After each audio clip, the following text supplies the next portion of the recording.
اب جب بنی اسرائیل نے اس نشانی کو دیکھا تو پھر طالوت کو بادشاہت پر اس کی یقین کیا، اور طالوت نے جالوت پر فوج کشی کی تیاری کی، اور اللہ تعالیٰ نے، اور موسم جو ہے وہ نہایت جب انہوں نے تیاری کی تو موسم نہایت گرم تھا۔ اب جب ہوس سے طالوت کے ساتھ چلنے کو سب تیار ہو گئے، ظاہری بات ہے وہ نشانی ظاہر ہو گئی تو سب جو ہے وہ تیار ہو گئے۔ طالوت نے کہہ دیا کہ جو کوئی جوان زور آور ہو، بے فکر ہو، وہ چلے، یعنی جنگ کے لیے اب نکلنا ہے۔ ایسے میں 80,000 لوگ جو وہ ساتھ تیار ہو گئے۔ پھر اللہ تعالیٰ نے طالوت کے جو ہے وہ ایک آزمانے کے لیے اس کے دماغ میں ڈالا کہ ایک منزل پر گرمی بہت زیادہ تھی، ایک منزل پر پانی نہیں ملا، دوسری منزل پر ان کو ایک نہر ملی۔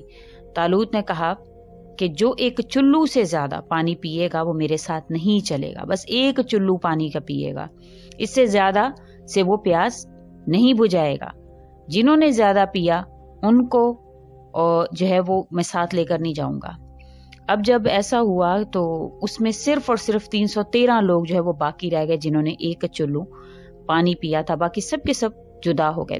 جنہوں نے ایک چلو سے زیادہ پانی پیا ان کی پیاس بجھی ہی نہیں، اللہ کا ایسا معجزہ ہوا، اور جنہوں نے زیادہ پیا ان کو اور زیادہ پیاس لگنے لگی آگے چل کے، پھر وہ آگے چل ہی نہیں سکے۔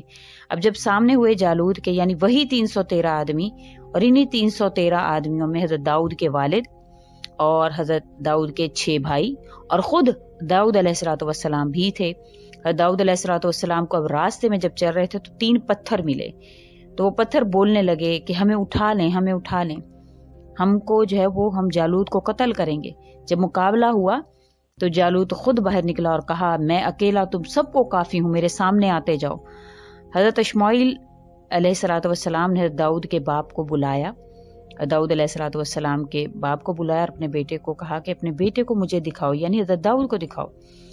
تو انہوں نے اپنے 6 جو بیٹے تھے ان سب کو جو ہے وہ آگے کیا، وہ قد آور تھے، حضرت داؤد کو نہیں دکھایا کیونکہ ان کا قد تھوڑا سا چھوٹا تھا اور وہ بکریاں چراتے تھے۔ پیغمبر نے ان کو بلوایا اور پوچھا کہ آپ آئیں آگے، حضرت داؤد کو بلایا اور کہا کہ آپ آئیں آگے۔ وہ آگے آئے تو آپ نے فرمایا کہ یہ جالوت کو مارے گا۔ انہوں نے کہا ہاں میں ماروں گا۔ پھر جالوت کا صرف ماتھا کھلا ہوا تھا، باقی تمام کا تمام اس کا بدن جو ہے وہ لوہے کی اس نے وہ پہنی ہوئی تھی پوری جو اوپر اپنے، تو وہ پورے کا پورا جو ہے وہ اس میں بندھا ہوا تھا، لیکن اس کا ماتھے پر جو ہے وہ ماتھا اس کا صرف خالی تھا۔ یہ تھا 3 پتھر آپ نے اٹھائے، جو آپ نے رستے سے اٹھائے تھے وہ آپ نے اٹھائے اور آپ نے اس کو اٹھا کر مارے تو اس کے ماتھے پر لگے اور پیچھے سے نکل آئے۔ ایسا اللہ نے معجزہ کیا۔ جالوت کا لشکر بھاگا اور پھر مسلمانوں کا فتح ہوئی۔ پھر طالوت نے حضرت داؤد علیہ السلام سے اپنی بیٹی کا نکاح کر دیا اور طالوت کے بعد یہ بادشاہ ہوئے۔ اس سے معلوم ہو گیا کہ حکم جو ہے وہ اللہ کا چلتا ہے، اللہ کی رحمت جس کے ساتھ ہو تو پھر اللہ تعالیٰ کسی سے بھی کام لیتے ہیں، اللہ تعالیٰ کسی کو بھی بادشاہ بنانے پر قادر ہیں۔ اور اس سے ایک اور میسج یہ ہمیں پہنچتا ہے کہ جس چیز سے اللہ نے ہمیں منع کیا ہے اس میں ہمارے لیے بھلائی ہے۔ جیسے کہ وہ لوگ جنہوں نے چلو بھر پانی پیا تھا، ایک چلو پانی کا اٹھایا پیا، اللہ نے ان کی پیاس بجھا دی، ان کو پیاس نہیں لگی دوبارہ۔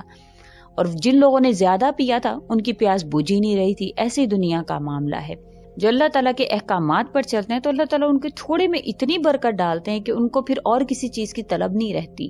لیکن جو لوگ اللہ کے احکامات کو پامال کرتے رہتے ہیں اور کسی بھی چیز کا لحاظ نہیں کرتے، پھر ان کی پیاس بجھتی نہیں ہے، ان کی بھوک مٹتی نہیں ہے۔ وہ 2 سونے کی وادیاں بھی ہوں گی تو ان کو اور ہوس ہوگا اور لالچ ہوگا۔ تو اللہ کی مان کر چلیں، اللہ آپ کے ایک چلو میں بھی انشاءاللہ برکت ڈال دیں گے۔ اللہ آپ کو اتنا عطا فرمائیں گے، سوچ ہے آپ کی، اور اس میں ہمیں کرنا صرف اور صرف یہ ہے کہ اللہ کے احکامات پر چلنا ہے۔ کلمہ الحمدللہ ہم پڑھتے ہیں، اس کے بعد ہم پر نماز فرض ہوتی ہے، 5 وقت نماز کا ہم اہتمام کریں گے۔ اس کے بعد جو ہے وہ روزہ ہے، حج ہے اور زکوٰۃ ہے۔ یہ 5 اگر ہم جو ہمارے ستون ہیں، جو ہمارے بنیادی ستون ہیں، اگر ہم ان پر چلنا شروع کر دیتے ہیں تو باقی دین پر بھی چلنا ہمارے لیے آسان ہوتا ہے۔ جو آپ نے مال کمایا اس میں اللہ کے راستے میں دیں۔ انشاءاللہ تعالیٰ میں امید کرتی ہوں کہ آپ اس جو میں نے آپ کو واقعہ سنایا، آپ کو انشاءاللہ بہت کچھ اس سے سیکھنے کو ملتا ہے، بہت کچھ آپ کو اللہ کریم کے راستے میں انشاءاللہ چلنے پر آپ کے لیے آسانی ہوگی۔ امید کرتی ہوں آپ کو میری ویڈیو اچھی لگی ہوگی. اگر اچھی لگی ہے تو لائک کریں، شیئر کریں اور میرے چینل کو سبسکرائب بھی ضرور کر دیں. اسی کے ساتھ اجازت چاہوں گی. وآخر دعوانا ان الحمد للہ رب العالمین. اللہ حافظ.